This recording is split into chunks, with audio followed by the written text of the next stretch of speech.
আজ শুরু করছি মহাকুম্ভ মেলার দ্বিতীয় পার্ট। আমরা সকাল সকাল রেডি হয়ে বেরিয়ে পড়েছি স্নানযাত্রার জন্য। সকালবেলাটা ভুল, আমরা খুব ভোরেই বেরিয়ে পড়েছি, তখন প্রায় বাজে 3:30। কিন্তু রাস্তাতে এত লোক দেখে বোঝারই উপায় নেই এখন 3:30 বাজে। পুরো রাস্তাটা আমরা পায়ে হেঁটেই যাব। এই মেলাটি 2 শতাব্দীতে একবার অনুষ্ঠিত হয় এবং এর মূল ভিত্তি হলো গ্রহ ও নক্ষত্রের এক বিরল ও বিশেষ ধরনের স্বর্গীয় সংমিশ্রণ।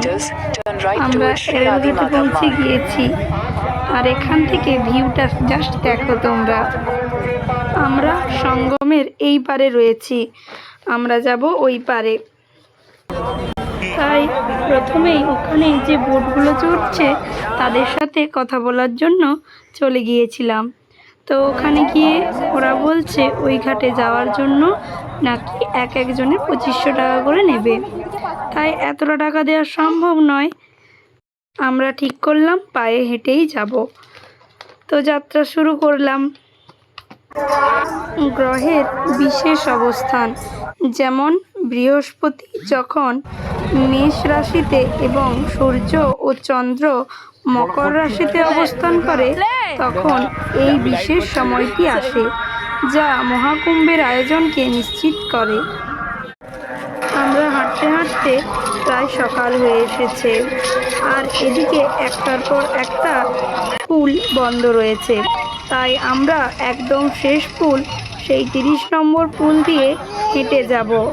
আমরা 24 নম্বর পুল থেকে 30 নম্বর পুল পর্যন্ত প্রথমে হেঁটে এসেছি।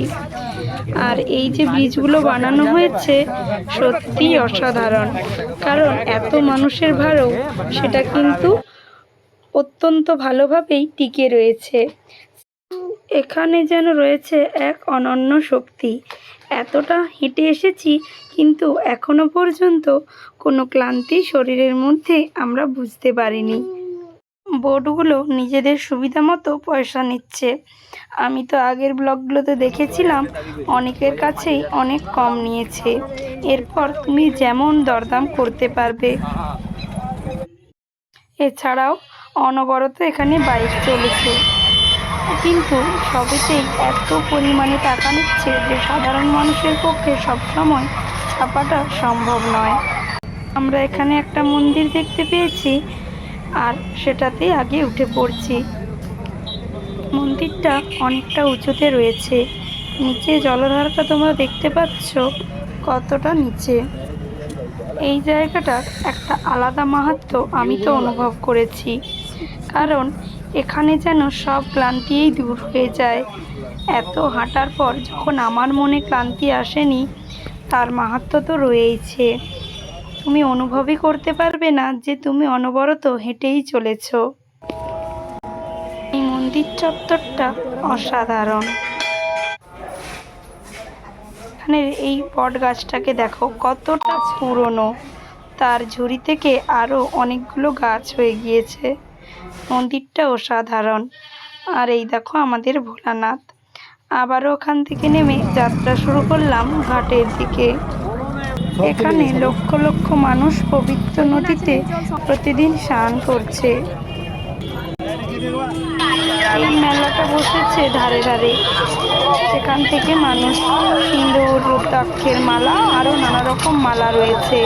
তাছাড়াও নদীতে স্নান করার জন্য ফুল, নারকেল, দুধ সমস্ত কিছু এখান থেকে কিনছে। আর এখানে দেখো সিঁদুরগুলো এমনভাবে সাজানো হয়েছে ঠিক যেন মহাদেবের লিঙ্গ। হিন্দু ধর্মের বিশ্বাস অনুযায়ী মহাকুম্ভ হলো অসুরদের ওপর দেবতাদের বিজয়ের প্রতীক এবং এটি আধ্যাত্মিক তাৎপর্যপূর্ণ একটি ঘটনা। অবশেষে আমরা প্রায় পৌঁছে গেছি।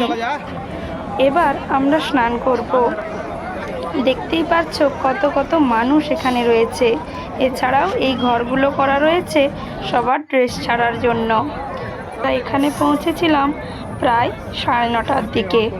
টাটা, আজকের ব্লগ এই পর্যন্ত। দেখা হবে নেক্সট ব্লগে।